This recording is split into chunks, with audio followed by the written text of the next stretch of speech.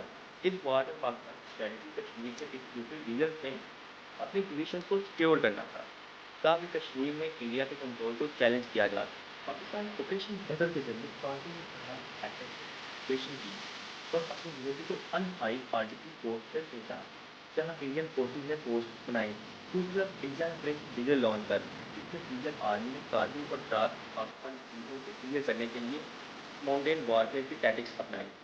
Indian air force نے بھی fighter jets اور کامبٹ کے کا یوز کیا جس میں میرج 2000 اور جیگوار پلین نے پاکستانی پوزیشن کو ٹارگیٹ کیا۔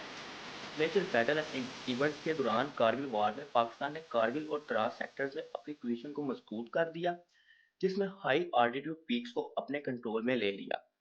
یہ پوزیشنز انڈین فورس کے لیے میجر چوک پوائنٹس بن گئی تھیں جو ان کے لیے اسٹریٹجک ایڈوانٹیج کریٹ کر رہی تھیں۔ انڈیا کی بات کریں اس میں اگر تو انڈیا نے آپریشن وجے کے دوران جولائی 1999 تک پاکستان کے میجر اسٹرانگ ہولڈز کو ریکیپچر کر لیا، جس میں ٹائیگر ہل اور بیٹالک جیسے امپورٹنٹ پوسٹ شامل تھیں۔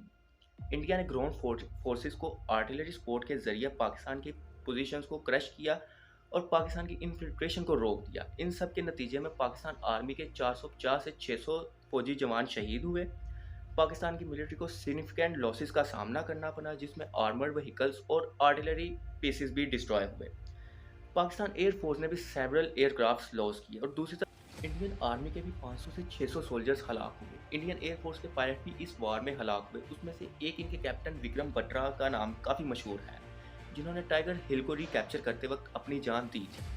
انڈین آرمی نے بھی ہائی آلٹیٹیوڈ آپریشنز میں بہت چیلنجز فیس کیے اور ویدر کنڈیشنز بہت ہارش تھیں جو ان کے لیے بہت مشکل بن گئی تھی۔ وار کے دوران یونائٹڈ اسٹیٹس اور چائنا نے دونوں ملکوں کو ریسٹرینٹ دکھانے کی ایڈوائس دی اور یو این سیکیورٹی کونسل نے پیسفل ریزولوشنز کی کال کی تھی۔ پاکستان نے وار کے دوران کشمیر کو انٹرنیشنلائز کرنے کی کوشش کی لیکن انڈیا نے اسٹرانگلی یہ پوائنٹ اپوز کیا اور کہا کہ کشمیر کا مسئلہ بلیٹرل ہے اور اس کو پاکستان اور انڈیا کے درمیان سولو کرنا چاہیے۔ وار کے بعد پاکستان کی ملٹری نے اپنی پوزیشنز کو کارگل اور دراس سے ریٹریٹ کرنا شروع کر دیا۔ پاکستان کے ڈپلومیٹک آئسولیشن کا سامنا ہوا اور انڈیا نے اپنی کنٹرول کو اسٹرانگ کر دیا۔ کارگل وار کے بعد انڈیا اور پاکستان کے بیچ نیوکلیئرائزیشن کی بات ہوئی جس میں دونوں ملک نیوکلیئر ویپنز کے حقدار بن گئے۔ کارگل وار نے ساؤتھ ایشیا کی نیوکلیئر سیکیورٹی کو ہائی لائٹ کر دیا۔ انڈیا اور پاکستان دونوں نے اپنے نیوکلیئر ویپنز کو پبلکلی شو کیس کیا جس کے بعد دنیا کو نیوکلیئر کانفلکٹ کے کنسرنز کا سامنا ہوا۔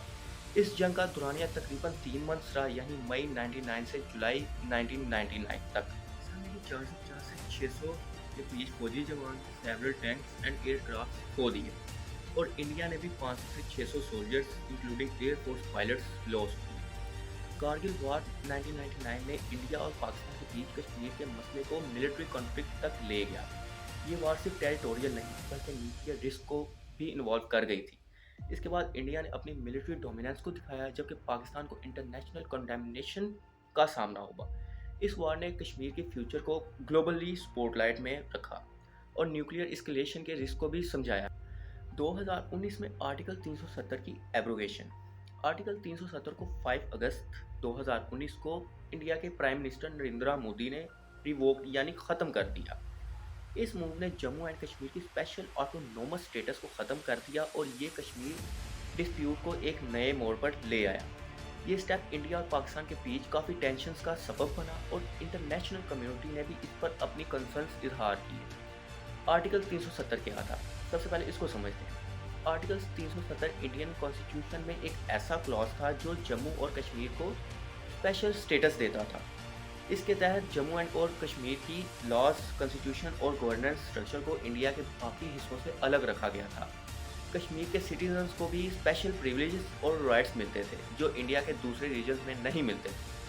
5 اگست 2019 آرٹیکل 370 کی revocation. India home minister Amit Shah نے پارلیمنٹ میں آرٹیکل 370 کو ریووک کرنے کی اناؤنسمنٹ کی۔ جموں اور کشمیر کو یونین ٹیریٹری بنا دیا گیا اور لداخ کو بھی ایک سیپریٹ یونین ٹیریٹری بنا دیا گیا۔ آرٹیکل 370 کی ایبروگیشن کے بعد جو چینجز ہوئے وہ یہ تھے کہ جموں اور کشمیر کے اسپیشل اسٹیٹس کا خاتمہ، کشمیر کی سورینٹی اور آٹونومی کا کنسیپٹ ختم ہو گیا۔ انڈیا کانسٹیٹیوشن کی تمام پروویژنز اب جموں اور کشمیر پر اپلائی ہونے لگ گئے تھے۔ دوسرا یہ تھا کہ لینڈ اونرشپ اور لاس۔ آرٹیکل 35A جو جموں اور کشمیر کے سٹیزنز کو لینڈ اور پراپرٹی اونرشپ کا اسپیشل رائٹ دیتا تھا اسے بھی ختم کر دیا گیا۔ اب نان ریزیڈنٹس کو بھی کشمیر میں لینڈ خریدنے کا حق مل گیا تھا۔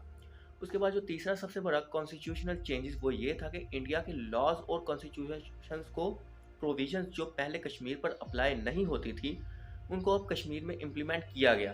یہ سٹیپ کشمیر کو انڈیا کی مین سٹریم میں لانے کی کوشش تھی جس میں ڈیولپمنٹ اور انٹیگریشن کا فوکس تھا۔ پاکستان نے آرٹیکل 370 کی ریووکیشن کو اللیگل اور انکانسٹیٹیوشنل کہا اور اس کو انٹرنیشنل کمیونٹی میں کشمیر کا ڈسپیوٹڈ اسٹیٹس بدل دینے کی کوشش مانا۔ پاکستان نے اس ڈیسیژن کے بعد ڈپلومیٹک ریلیشنز ڈاؤن گریڈ کر دیے، ٹریڈ سسپینڈ کر دیا اور یونائٹڈ نیشنز میں کشمیر کا مسئلہ اٹھایا۔ انٹرنیشنل کمیونٹی کے ریئیکشن اس پر یہ تھے کہ یونائٹڈ نیشنز اور یورپین یونین نے انڈیا اور پاکستان کو پیسفلی ڈائیلاگ کی طرف انکریج کیا اور کشمیر میں ہیومینیٹیرین سچویشنز پر اپنی کنسرنز کا اظہار کیا۔ چائنا نے بھی جموں اور کشمیر کے ریجنز کو ڈسپیوٹڈ ٹیریٹری کہا اور انڈیا سے اپیل کی کہ وہ اپنی پالیسی کو ریکنسیڈر کرے۔ ملٹری پریزنس اور لاک ڈاؤن۔ آرٹیکل 370 کی ریووکیشن کے بعد انڈین گورنمنٹ نے جموں اور کشمیر میں ملٹری پریزنس کو بہت بڑھایا اور کمیونیکیشن لاک ڈاؤن لگا دیا۔ کرفیو اور ریسٹرکشنز کے ذریعے کشمیر میں موبائلٹی اور انٹرنیٹ ایکسیس کو ریسٹرکٹ کر دیا گیا جس کا ایفیکٹ لوکل پاپولیشن پر پڑا جو انٹرنیشنل آرگنائزیشن کی کرٹیسزم کا سبب بنا۔ آرٹیکل 370 کے ریووکیشن نے جموں اور کشمیر کو انڈیا کا ایک انٹیگرل پارٹ بنا دیا۔ یہ ڈیسیژن نے کشمیر کے ڈسپیوٹ سٹیٹس کو چینج کیا جس کا امپیکٹ پاکستان اور انڈیا کے ریلیشنز پر اور کشمیر کی پیپل پر بہت گہرا تھا۔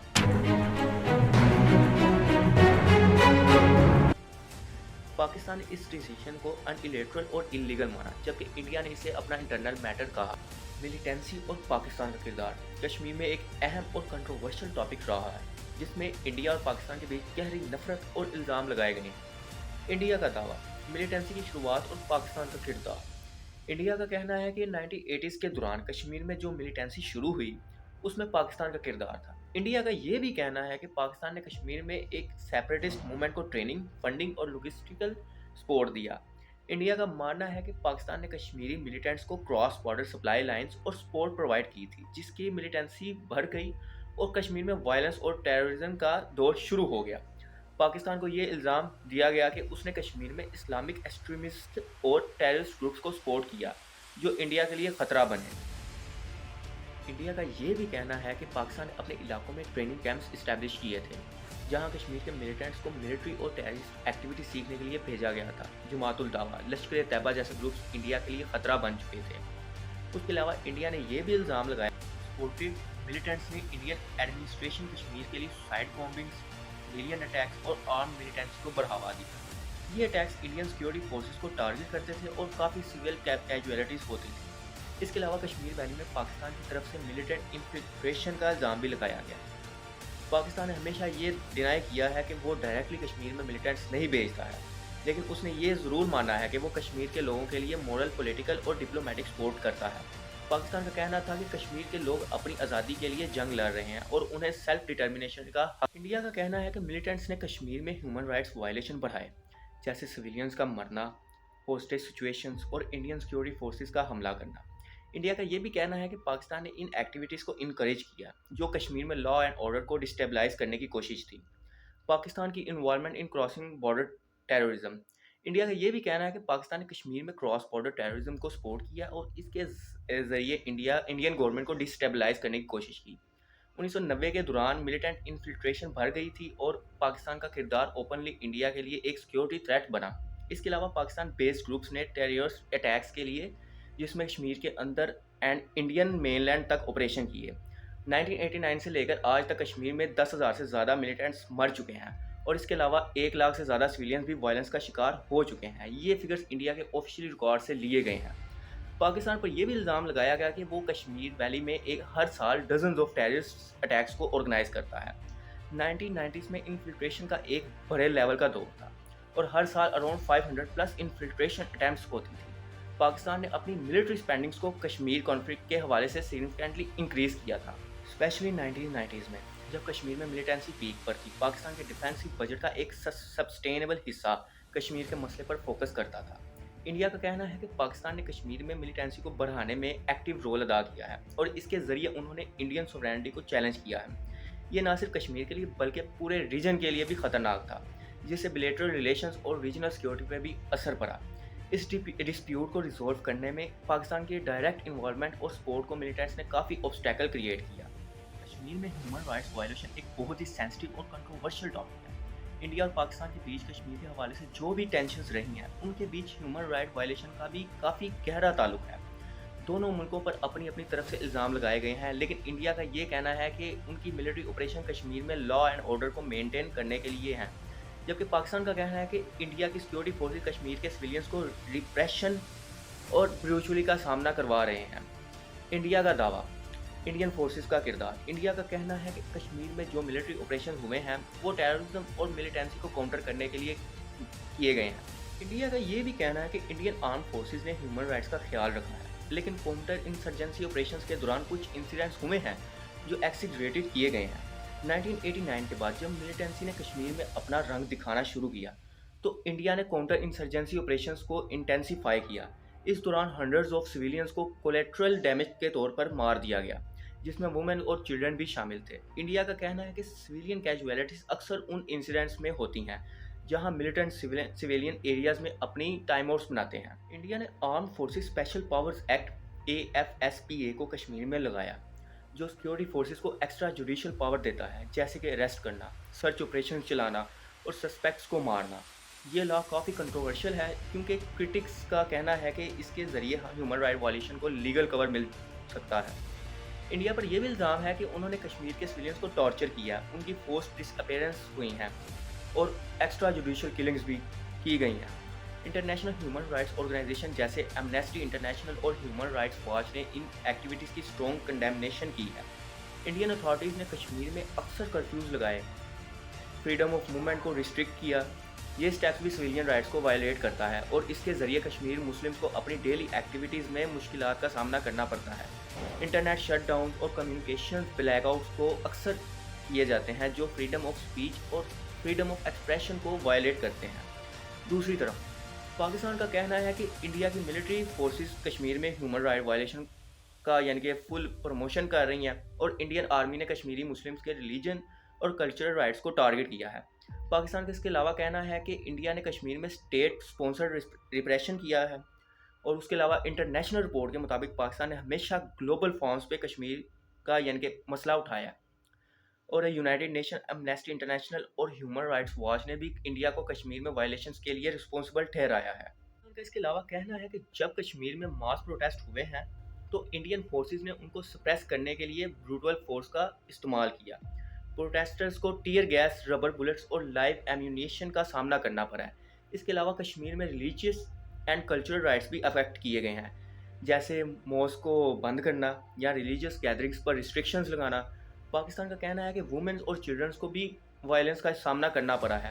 رپورٹس کے مطابق ریپ اور سیکشول وائلنس کو ایک اسٹریٹجی کے طور پر یوز کیا گیا، جس میں کشمیری وومنز کو سیکشول وائلنس کا شکار بنایا گیا۔ پاکستان کا یہ بھی کہنا ہے کہ انڈین سیکورٹی فورسز نے اس طرح کی اٹراسٹیز کی ہیں۔ اچھا، کشمیر میں ملٹری آپریشنز اور کنفلکٹ کے دوران 1 لاکھ سے زیادہ لوگ مر چکے ہیں، جس میں سویلینز، ملیٹنٹس اور سیکورٹی فورسز سب شامل ہیں۔ تھاؤزنڈز آف کشمیریز کو پوسٹ ڈس اپیئرنس کا سامنا کرنا پڑا ہے۔ ایمنیسٹی انٹرنیشنل کے مطابق 2000 plus cases of disappearances report کیے گئے ہیں۔ ایمنیسٹی انٹرنیشنل اور ہیومن رائٹس واچ نے انڈین فورسز پر widespread human right violation کا الزام لگایا ہے، جس میں extrajudicial killings, torture, rape اور انفورسڈ ڈس اپیئرنس شامل ہیں۔ 2019 کے بعد جب آرٹیکل 370 کو ایبروگیٹ کیا گیا، کشمیر میں انٹرسٹ شٹ ڈاؤن لگائے گئے، مور دین 50 انٹرنیٹ شٹ ڈاؤنز کیے گئے جو فریڈم آف اسپیچ اور ایکسیس ٹو انفارمیشن کو ڈائریکٹلی افیکٹ کرتے ہیں۔ کشمیر میں ہیومن رائٹ وائلیشن ایک بہت کمپلیکس اور سینسٹیو ایشو ہے۔ انڈیا کا کہنا ہے کہ انہوں نے ملیٹنسی کو کاؤنٹر کرنے کے لیے ملٹری آپریشنز کیے ہیں، لیکن اس دوران سویلین کیجویلٹیز اور وائلیشنز بھی ہوئے ہیں۔ پاکستان نے ہمیشہ انڈیا کو ریپریشن اور بیوٹیل کا الزام لگایا ہے، جو کشمیر کے سویلینز کے لیے فنڈامنٹل رائٹس کو وائلیٹ کرتے ہیں۔ یہ ایشو نہ صرف ریجنل سیکیورٹی کو افیکٹ کرتا ہے، بلکہ گلوبلی ہیومن رائٹس سٹینڈرڈز کے لیے بھی ایک چیلنج ہے۔ کشمیر کا کانفلکٹ ایک پرانا اور نازک مسئلہ ہے جو بھارت اور پاکستان کے درمیان 1947 سے چلتا آ رہا ہے۔ دونوں ملک اس پر اپنا حق جتاتے ہیں، لیکن اس کا حل اب تک نہیں نکل سکا۔ اس تنازع کی وجہ سے بہت سی جانیں جا چکی ہیں اور آج بھی وہاں ٹینشن برقرار ہیں۔ عام لوگ، خاص طور پر کشمیری عوام، اس مسئلے کا سب سے زیادہ نقصان اٹھا رہے ہیں۔ اس کا ایک پرامن حل صرف تبھی ہے جب دونوں ملک مخلصانہ طور پر گفتگو کریں گے اور کشمیری لوگوں کی خواہشات کو مد نظر رکھتے ہوئے فیصلہ کریں گے۔ اگر آپ کو میری یہ ویڈیو اچھی لگی ہے تو براہ کرم اس کو پلیز لائک، شیئر اور سبسکرائب ضرور کیجیے گا، اور کمنٹ سیکشن میں اپنی رائے کا اظہار بھی لازمی کیجیے گا۔ شکریہ۔